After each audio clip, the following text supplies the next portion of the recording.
चलिए अब हम लोग देखते हैं, आगे देखते हैं। लास्ट क्लास में क्या हुआ था? हाँ, तो अब हम देखेंगे Pitt's India act. Pitt's India act.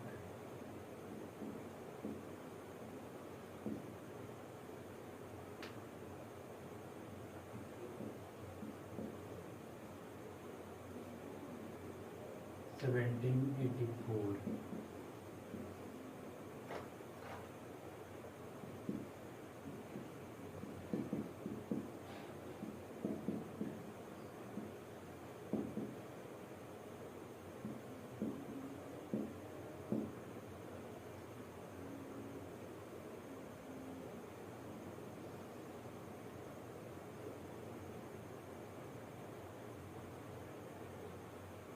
Pitt's India act. हाँ, अच्छा, तो पीट्स इंडिया एक्ट है क्या? तो भाई पीट्स वहां के प्रधानमंत्री थे, ब्रिटेन के प्रधानमंत्री थे। तो उन्हीं के अध्यक्षता में बोर्ड ऑफ कंट्रोल का एक गठन किया गया था। ठीक है, पहले हम लोग इसका पृष्ठभूमि देख लेते हैं कि क्यों लाया गया था। तो 1773 का जो रेगुलेटिंग एक्ट था, जिस उद्देश्य के लिए वो लाया गया था, जैसे भ्रष्टाचार को कम करना है और भी जैसे 2-3 कारण थे, तो इन कारणों में मतलब बहुत ज्यादा सफलता मिली नहीं। कंपनी के कर्मचारियों के बीच भ्रष्टाचार अभी भी व्याप्त था, जो कि कंपनी के लिए मतलब कह सकते हैं कि आर्थिक नुकसान हो रहा था, आर्थिक क्षति हो रही थी। तो अब 1784 में इन्हीं पृष्ठभूमि के साथ पीट्स इंडिया एक्ट लाया गया। अच्छा, अब देख सकते हैं इस समय अमेरिका भी स्वतंत्र हो चुका है, इंग्लैंड वहां कमजोर हो गया है। अब जो और अन्य यूरोपीय कंपनियां हैं या अन्य यूरोपीय देश है, जैसे फ्रांस है, इटली है, तो ये सब ब्रिटेन पे दबाव भी तो बना रहा है, वहां ये कमजोर पड़ गया है। ठीक है, अब ये चाहेंगे कि यहाँ हम अपना जो सत्ता है या जो भी साम्राज्य है, जितना इन्होंने मतलब कह सकते हैं कि हड़प रखा है, तो इसको बढ़िया करेंगे, इसको सुरक्षित करेंगे, सुदृढ़ करेंगे। ठीक है, तो इन्हीं पृष्ठभूमि के साथ 1784 में इन्होंने पीट्स इंडिया एक्ट लाया। पीट्स वहां के प्रधानमंत्री थे ब्रिटेन के। हाँ, तो 1784 में, तो पहले हम इसका देख लेंगे, पृष्ठभूमि हम लोगों ने देख लिया। पृष्ठभूमि, फिर प्रावधान देख लेंगे,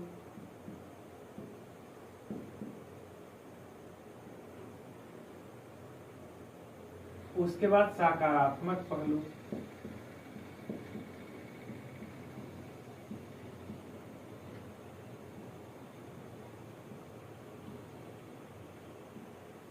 सकारात्मक पहलू, लास्ट में हम लोग देख लेंगे नकारात्मक।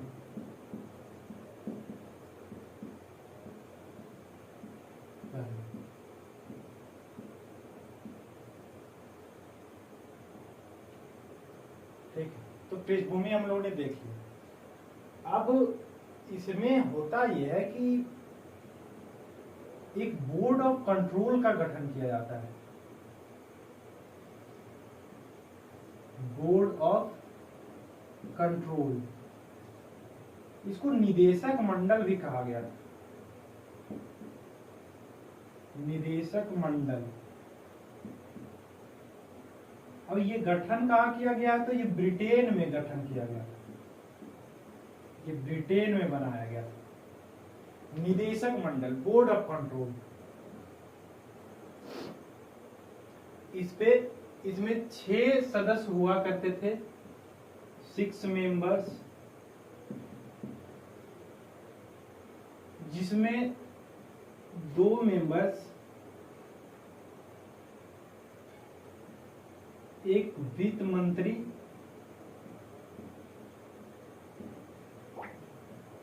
और एक विदेश मंत्री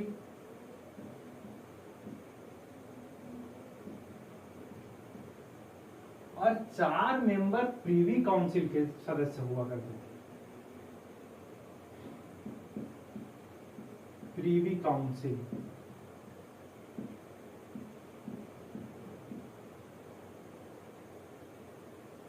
तो इस बोर्ड ऑफ कंट्रोल का काम ये था कि जो भारत में सैनिक असैनिक गतिविधियां हो रही है कंपनी के द्वारा, उसका देखभाल करना और उसके प्रति मतलब निर्देश जारी करना कि चीजें आपको कैसे हैंडल करनी है।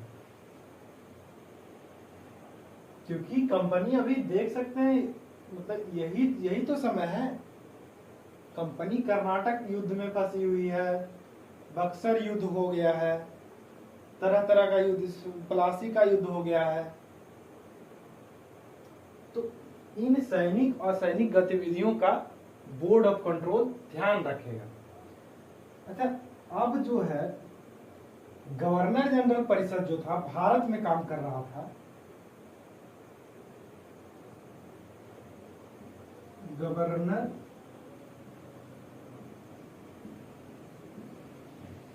जनरल काउंसिल, ये कहाँ है? तो ये इंडिया में है, ध्यान है ना? हाँ, गवर्नर जनरल काउंसिल। अब इसमें पहले तो 1+4 मेंबर हुआ करता था, बंगाल का गवर्नर प्लस 4 और सदस्य हुआ करते थे। अब इसका जो है 1+3 कर दिया गया, एक गवर्नर जनरल है प्लस 3 और सदस्य। अब यहाँ ये जो गवर्नर जनरल है, इसको एक अधिकार दिया गया कि आप अपना निर्णायक मत देंगे, जैसे कोई भी डिसीजन लेना है। जैसे ये जब भी ये गवर्नर जनरल परिषद कोई निर्णय लेगी कोई किसी भी चीज पे, तो 4 मेंबर है यहाँ। ये अब इसका जो मत होगा गवर्नर जनरल का, वो निर्णायक हो। ठीक है, समझ गए? तो यही है कि अब गवर्नर जनरल को निर्णायक मत देने का अधिकार दिया गया। ठीक है, हाँ, क्या?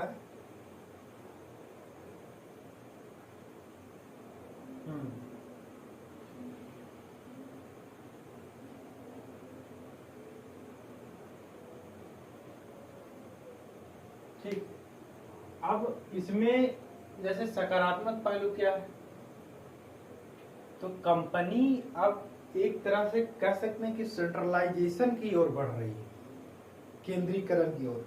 प्रशासन का केंद्रीकरण धीरे धीरे हो रहा है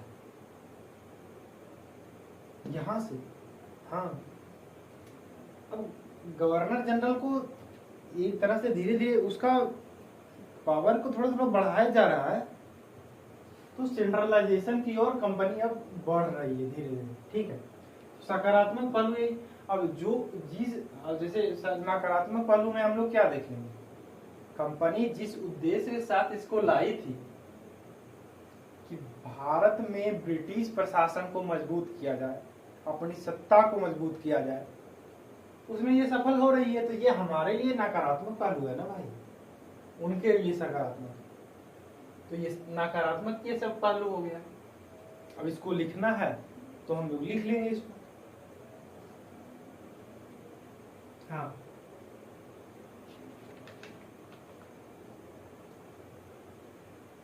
लिखिए, इसको लिख लीजिए पॉइंट बाय पॉइंट करके। पहले लिखिए पृष्ठभूमि,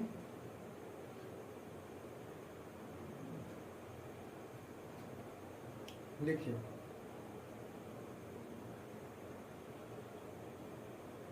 हाँ, ठीक।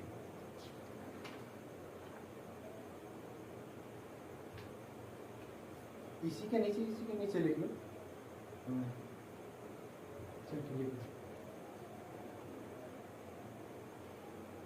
ब्रिटिश सरकार ने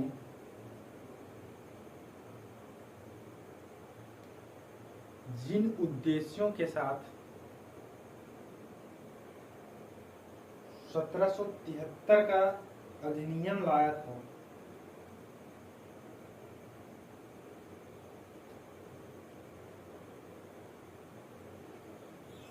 लाया था।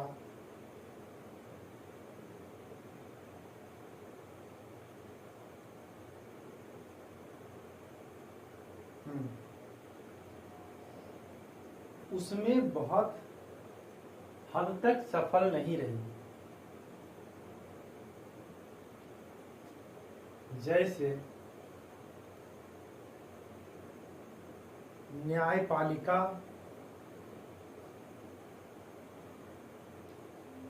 कार्यपालिका, केंद्र राज्य संबंध इत्यादि मामलों में तनाव बना रहा।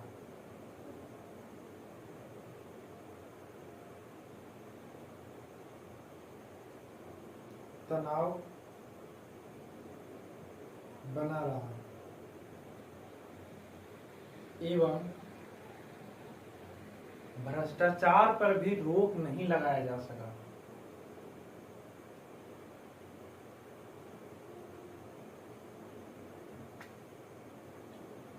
दूसरा पॉइंट लिखिए, कंपनी के गतिविधियों का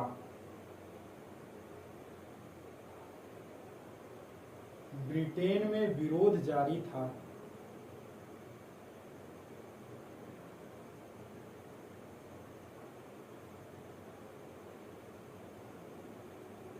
ब्रिटेन में विरोध जारी था। दूसरा पॉइंट। तीसरा पॉइंट लिखिए, भारत में ईस्ट इंडिया कंपनी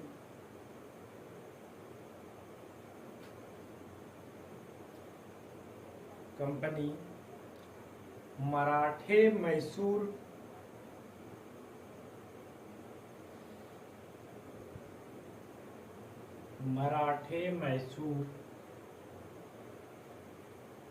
तथा निजाम के साथ युद्ध में संलग्न थे।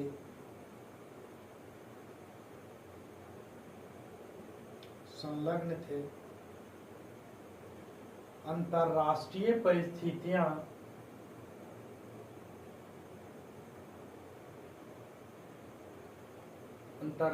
परिस्थितियां भी ब्रिटेन के प्रतिकूल थी। जैसे 1783 में अमेरिका स्वतंत्र हो गया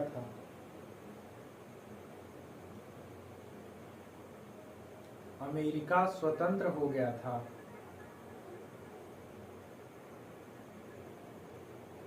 और अन्य यूरोपीय कंपनियां या अन्य यूरोपीय देश कर लीजिए, अन्य यूरोपीय देश भी ब्रिटेन का विरोध कर रही थी।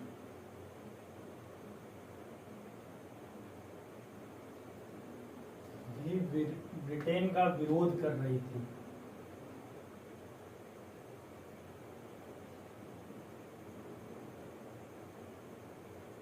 प्रावधान लिख लीजिए। पहला पॉइंट लिखिए,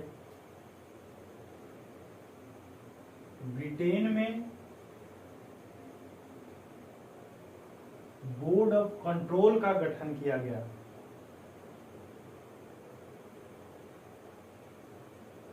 ब्रिटेन में बोर्ड ऑफ कंट्रोल का गठन किया गया। इसमें 6 सदस्य हुआ करते थे।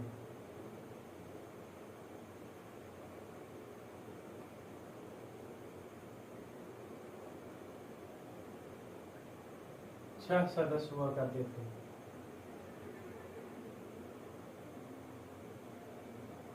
दो सदस्य ब्रिटिश मंत्रिमंडल के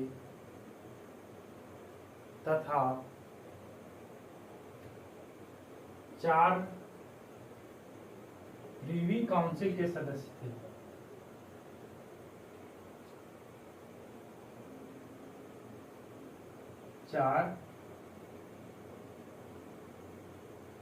प्रीवी काउंसिल के सदस्य थे।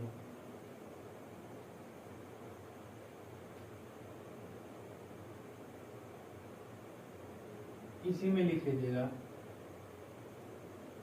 बोर्ड ऑफ कंट्रोल का, या ऐसे करके लिख लीजिए कि इसके अध्यक्ष ब्रिटेन के प्रधानमंत्री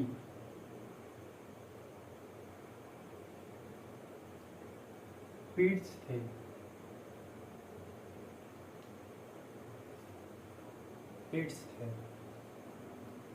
दूसरा पॉइंट लिखिए, भारत संबंधी सैनिक एवं असैनिक गतिविधियों का सैनिक एवं असैनिक गतिविधियों के संदर्भ में कंपनी को निर्देश जारी करने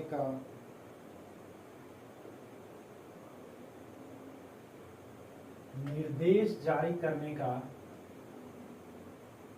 इसे अधिकार दिया गया।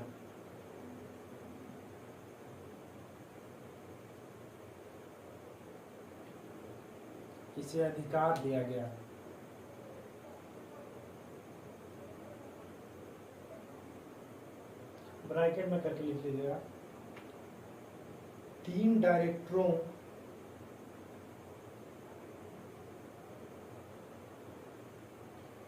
की गुप्त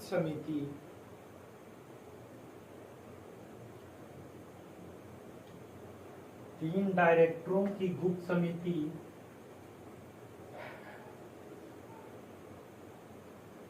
के माध्यम से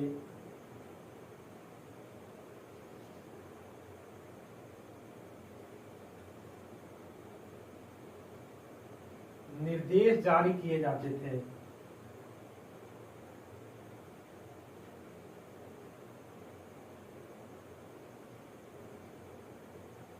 अगला पॉइंट लिखिए,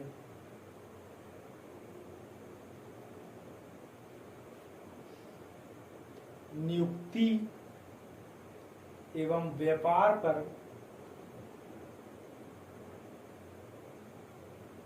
कंपनी का एकाधिकार बना रहा।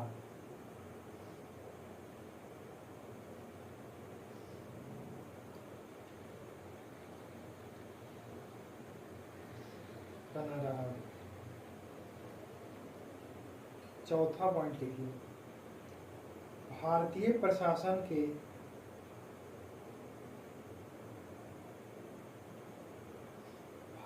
प्रशासन के संचालन के लिए गवर्नर जनरल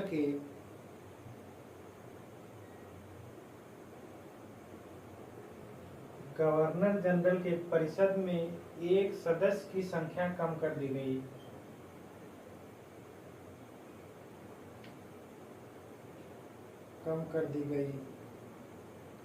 ब्रैकेट में करके 1+3 कर लीजिए, कम कर दी गई, तथा गवर्नर जनरल को निर्णायक मत देने का अधिकार दिया गया।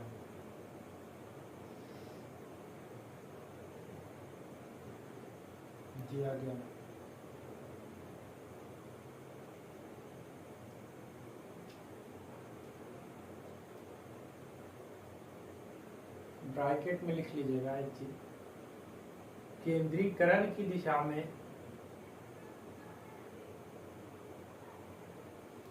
एक महत्वपूर्ण कदम। ब्रैकेट में इसको लिखिए, केंद्रीकरण की दिशा में एक महत्वपूर्ण कदम। अगला पॉइंट लिखिए इसी में, बॉम्बे एवं मद्रास प्रेसिडेंसी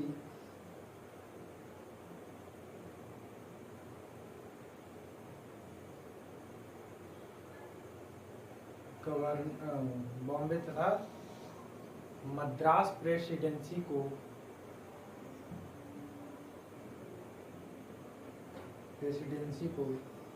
युद्ध तथा कूटनीतिक मामलों में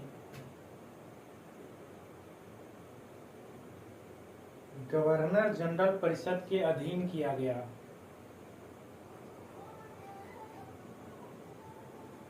गवर्नर जनरल परिषद के अधीन किया गया।